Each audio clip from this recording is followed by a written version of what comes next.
Halo kaula muda, selamat datang kembali di channel Bos Film. Pada kesempatan kali ini, aku bakal nge-review film The Suicide Squad. Film ini merupakan sequel lanjutan dari film Suicide Squad yang rilis pada tahun 2016. Buat teman-teman yang nggak paham dengan asal-muasal ceritanya, bisa nonton film yang pertama dulu ya. Film ini mengisahkan sebuah kelompok militer yang beranggotakan para narapidana yang ditugaskan untuk menyelamatkan dunia. Dengan iming-iming dibebaskan dari penjara, para napi ini dipaksa bekerja sesuai dengan kepentingan pemerintah. Namun, tentu saja misi yang diberikan gak mudah. Nyawa mereka bisa melayang kapanpun. Nah, misi apa yang diberikan kali ini? Langsung aja kita ke alur ceritanya.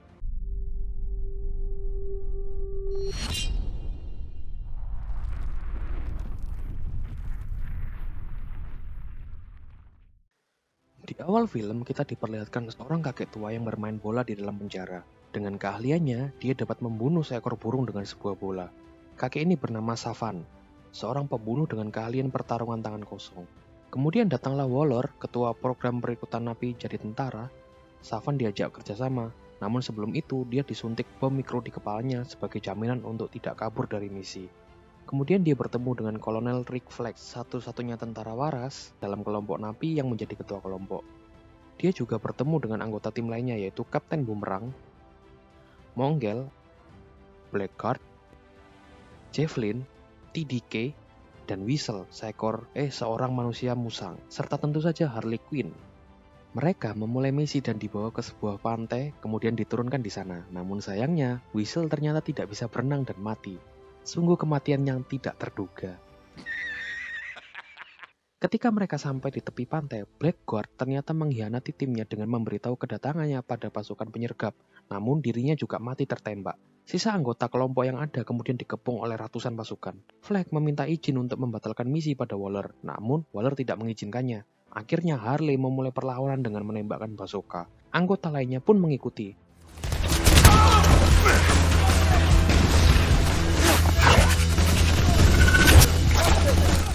Namun karena kalah jumlah, mereka semua akhirnya tewas kecuali Harley, Flag, dan Savan. Savan yang melihat kondisi sekarat teman-temannya memutuskan kabur dari misi. Waller yang tidak mengizinkannya akhirnya meledakkan bom yang ditanam di kepala Savan. Matilah dia. Di tepi pantai yang lain, datanglah beberapa orang dari tim yang kedua. Kita mundur ke 3 hari sebelumnya.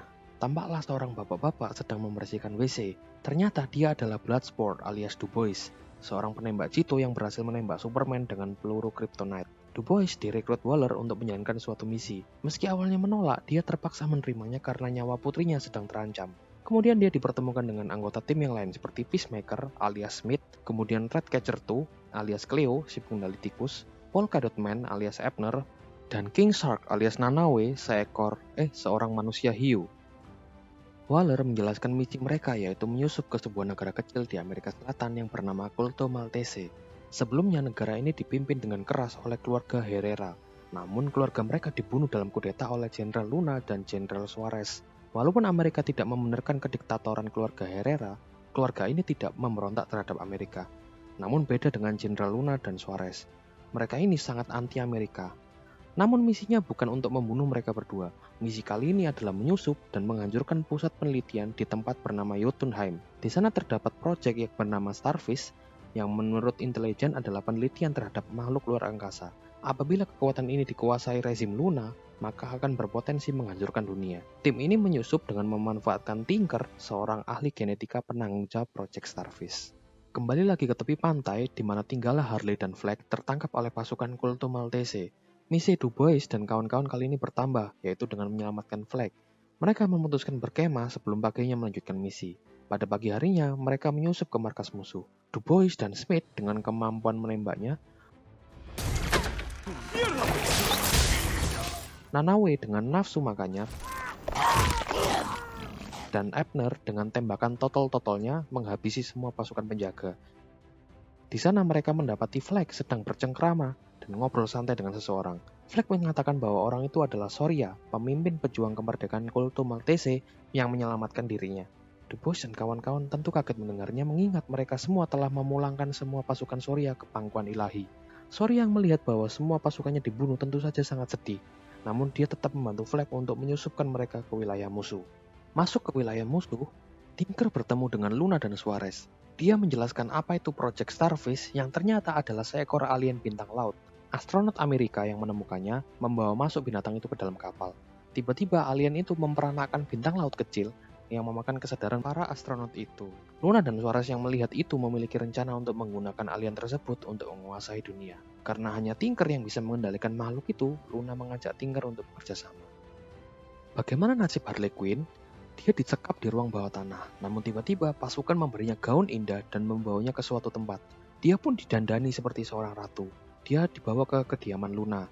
Di sana Luna pun menyambutnya dan mengatakan bahwa ia sejak lama mengagumi Harley Quinn sebagai sosok yang menentang penindasan Amerika. Mereka kemudian melanjutkan dengan makan siang dan sedikit bersenang-senang. Luna kemudian mengatakan bahwa dia ingin menikahi Harley dan Harley langsung menerimanya. Wow.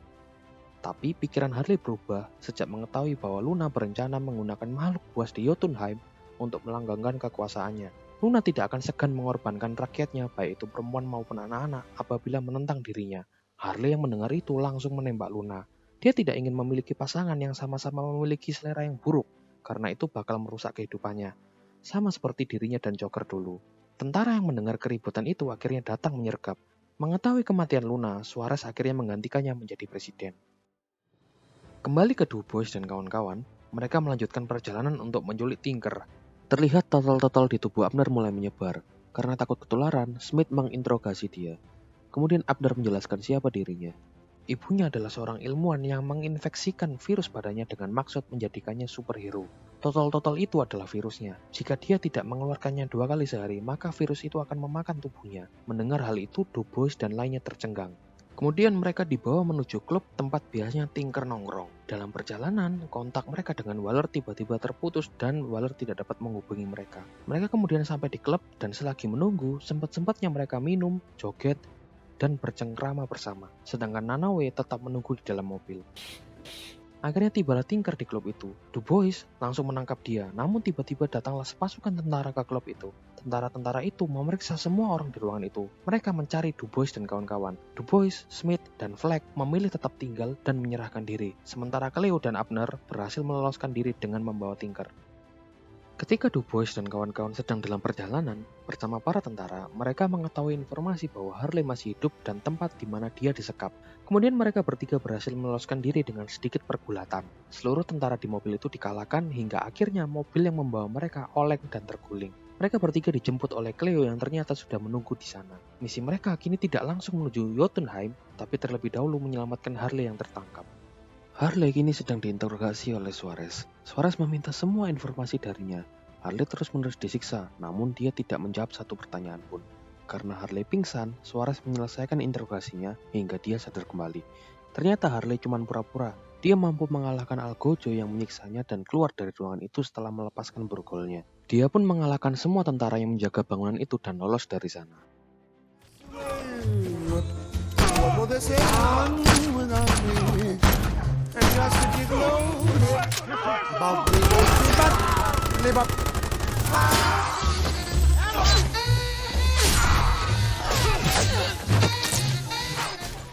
Di waktu yang sama, Fleck dan tim sedang berusaha menyelamatkan Harley. Ketika mereka baru mau masuk, betapa kagetnya mereka mendapati Harley sudah di luar dan semua pasukan penjaga telah dikalahkan.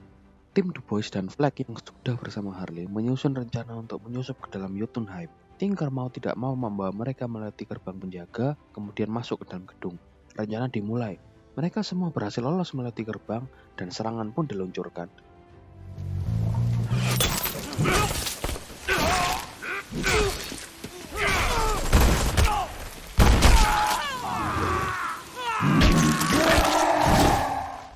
Du Bois dan tim mengalahkan semua penjaga satu persatu.